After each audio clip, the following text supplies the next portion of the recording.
The first ruler of our Khaganate, Kagan Bayan, decided to lead his people from the east, towards the borders of the most powerful country in Europe of that time, the Eastern Roman Empire. His people fled from the powerful Gok Turks, devastated everything in front of them. They even reached the Eurasian steppe. By 526 AD, the Avars, together with the Bulgars and many other tribes of Turkic ancestry, reached the Danube. Their first contact with the Byzantium was of a friendly nature. However, the fate of these people quickly changed. From being allies, the Avars became the worst nightmare of the Romans. In the year 557 AD, the Avars sent a delegation to the capital of the Eastern Roman Empire, that is, to the court of the legendary Justinian the Great. They made an agreement with the Byzantine emperor, where every year he would pay the Avars tribute in money. In return, the Avars would protect the borders of the powerful empire. This alliance functioned for some time, as the Avars spent this time fighting wars with other tribes, that is, all the other tribes which had hostile inclination towards Byzantium. After some time, more specifically 562 AD, another Avar delegation was sent to Constantinople. The delegation's purpose was to receive the tribute which it was meant to receive every year. However, this time, the Avars had another condition for the Romans. They asked for the land inside the empire where they could settle their people. With this, they could more effectively continue their present services. In the meantime, the Avars began to cross the Danube. They began to settle small Scythia, or what is currently known as Dobruja. The Roman Empire saw this as a large problem. It also saw this as a potential danger which would lead to Avar incursions into Thrace. Such a potential incursion could also go to Constantinople. For this reason, they offered the Avars to instead go and settle Lower Pannonia, that is, the space between Sirmium and Segedunum, what is currently known as Srem. The Avar Kagan Bayan rejected this offer. He temporarily satisfied himself with more Scythia. He realized that the Romans, with their politics of divide and conquer, were trying to hold the balance of power on the borders. Also, Kagan realized that if Avars all settled themselves into Lower Pannonia, they would only gain an unfriendly neighbor and hostile enemy, that is, the kingdom of the Gepids. In 566 AD, a delegation from King Alboin of the Lombards came to Small Scythia. The Lombards offered Kagan Bayan an alliance against the king of Gepids. They also reminded the Avars that the Byzantines, by ceasing to pay tribute, became new enemies of the Avars. After lengthy negotiations, an alliance was made. However, the alliance was made under the condition that after the defeat of the Gepids, the Avars would have the right to take all the land owned by the Gepids. In the year 567, Avar horsemen led by Kagan Bayan went to war with their western neighbor. They decided to attack the Gepids from the north, in order to enter the Pannonian Basin as quickly as possible.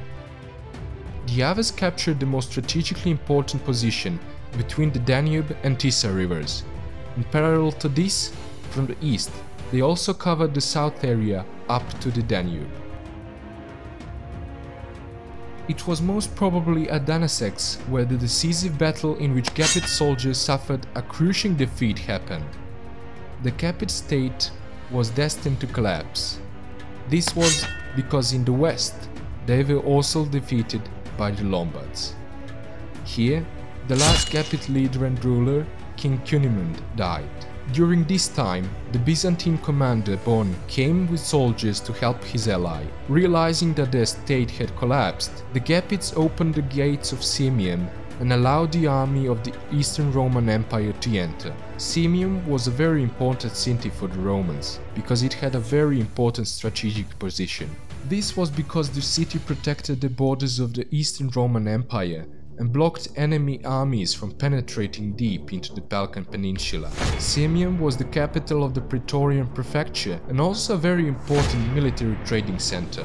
After the destruction of the Gepid Empire, The Lombards were pressured to migrate west by the Avars, that is, as far away from fearsome Avar warriors as possible. The Great Lombard migration into Italy, which was led by King Alban, happened in the year 568. The Avars took advantage and moved towards the west, where they took the abandoned territory. The Avars were really an alliance of a large number of nomadic tribes. They are considered to be the successors of the Huns in their way of life, which reached the Europe from Central Asia. This mostly refers to their warlike nature, that is, their focus on waging war being focused on cavalry. Among the contemporary historians of that time, the Avars are described as skilled horse riders and warriors whose main weapon was the bow and arrow.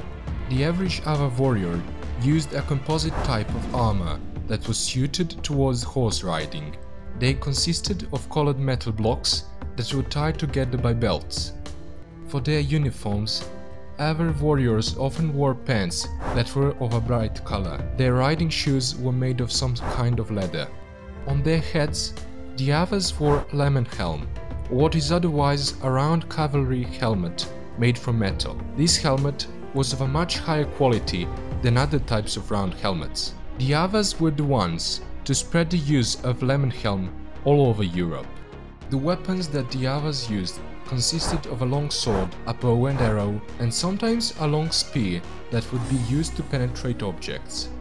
The Avars were skilled archers whose bow and arrows were of a high quality and also had a long range. Historical sources state that the Avar arrows could break the metal armor or a thick wooden shield of any enemy, even from a distance of 200 meters. Avar swords were long and sharp blades that were well suited for the cavalry method of war. They were one-sided cutting objects which were slightly bent on one angle. They were one of the first authentic type of the swords that appeared at the beginning of the Middle Ages. Is that the Avars most probably didn't use shields at all. Only tribes that were subject to the Avars, such as the Slavs, Gepids and Bulgars, used shields. Of course, the Avars also had a very unique and exceptional breed of horses which were among the oldest in the world. Immediately after their war with the Gepids was over, the Avars began to besiege Sirmium with their large army. Fierce battles were fought over the wall foundations of the city. The defense of the city was led by Commander Bon. The attacks were unsuccessful, but so were the negotiations which came after. For this reason, King Bayan sent 10,000 Kutrijek horsemen into the territory of the central Bosnia to loot and burn everything in front of them. Quickly, during the year 569, the situation calmed down and peace was agreed between two sides. The Avars did not manage to capture Sirmium, but they managed to gain 80,000 ducats from Byzantium as part of the peace negotiations. They were paid these ducats in order to not cross the border. However, in the meantime, the Slavs entered the territory of the Byzantine Empire. With this, the Slavs gradually gained their independence from the Avars. The Slavs looted many areas and caused many problems for the Constantinople because of their large numbers. With the Avar-Roman agreement, 10 years of peace was secured between the recent enemies.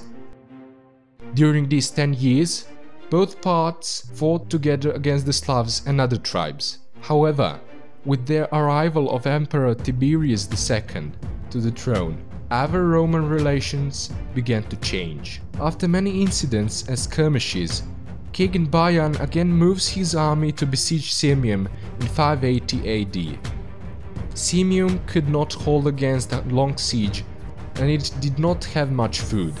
For this reason, the Romans surrendered the city to the Avars and signed a peace agreement with them. The Avars took mercy on the inhabitants of Sirmium and captured the city. However, the peace agreement that was signed did not last long. In 586 AD, a new Avar offensive starts. Wars between the Avars and the Romans were fought for many years, and the borders between the states constantly changed. The Slav incursions only created more tension. After many battles, only by the year 598 was peace agreed upon, where the river Danube was affirmed as a border between the two states. However, in the year 600, war broke out again, but this time it was the Romans that were the attackers. The Romans crossed into Avars' land and beat them in many battles, but this war did not last long. Byzantium now gave even 200,000 ducats in order to keep the Avars calm. Byzantium now focused itself on its war with Persia. The Persians reached all the way up to Chalcedon and won one victory after another. During this extremely difficult time in Byzantium, a civil war also broke out. Their emperor, Flavius Phocas, was killed, and Heraclius I came to the throne in the year 610. This time period is considered to be one of the most difficult time periods in the Byzantine Empire. In 611, an even larger incursion of Slavs into the Byzantine Empire begins.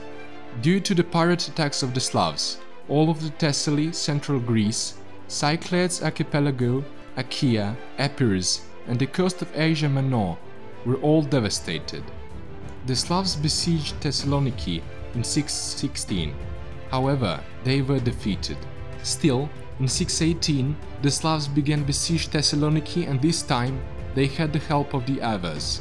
Since Kagan Bayan had died by this point of time, and he was succeeded by his younger son, it is possible that his younger son directly helped the Slavs with this siege. The city was completely encircled from the land, and siege weapons were brought to conquer the city. However, despite the earthquake which struck Thessaloniki, the foundations of the city walls still held. The defenders were reinforced from the sea. The Avars and the Slavs stopped the siege in return for being paid with large quantities of money and supplies by the city defenders. After the unsuccessful siege of Thessaloniki, the Avars moved directly to besiege Constantinople. It is not known exactly when the Avars first attacked Constantinople with their allies, but it was most probably in the time period between the years 617 and 623. The Avars reached the famed Roman capital and agreed to a meeting with Emperor Heraclius. Emperor Heraclius came out of his capital with a large entourage with tribute in money and hostages in order to make peace with his unruly neighbors. However, he was awaited by a charge of the mighty Avar cavalry, followed by a rain of arrows. Heraclius barely got his head out alive, and he returned to the capital. The fearsome Avar horsemen managed to chase him all the way to the Theodosian walls. The Byzantines were safe inside of their walls. However, in the year 626, the Avars, together with the Slavs, attacked Constantinople again. The composition of the Avar army that moved to conquer Constantinople had a very heterogeneous composition. The Avar army alone was only composed of cavalry units and siege weapons. They also had infantry with armor. Their Slav and Bulgar allies were the members of the crew in the Avar fleet that was meant to attack Constantinople over the Golden Horn. The exact balance of forces between the two sides is not known. Some sources claim that the balance of forces was in favor of the Avars 10-1, but this is most probably exaggerated. The siege began on the 29th of July in the year 626. That is, when the Avar army arrived in front of the walls of Constantinople. Fierce fighting ensued, but the Romans held well and defeated the Avar army, which then withdrew from the walls.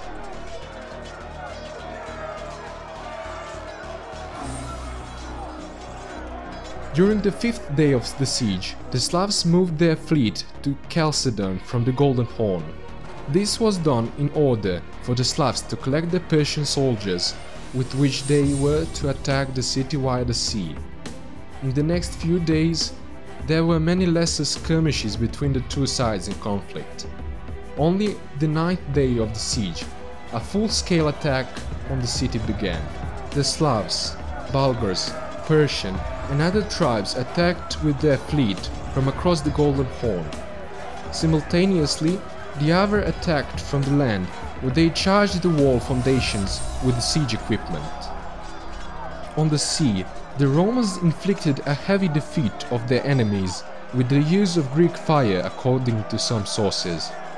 After a short fight, the whole army either retreated or hid below the sinking boats. The Avar army didn't fare much more gloriously, and it also withdrew after suffering heavy losses. Also, the defeat forced the Persians to withdraw from Chalcedon. The path was now open to Constantinople for a counterattack. These difficult moments for the Avars and Eastern Roman Empire opened the path for the Slavs to massively break through and conquer the Balkans. The Slavs then began to settle the areas upon which they will live for centuries.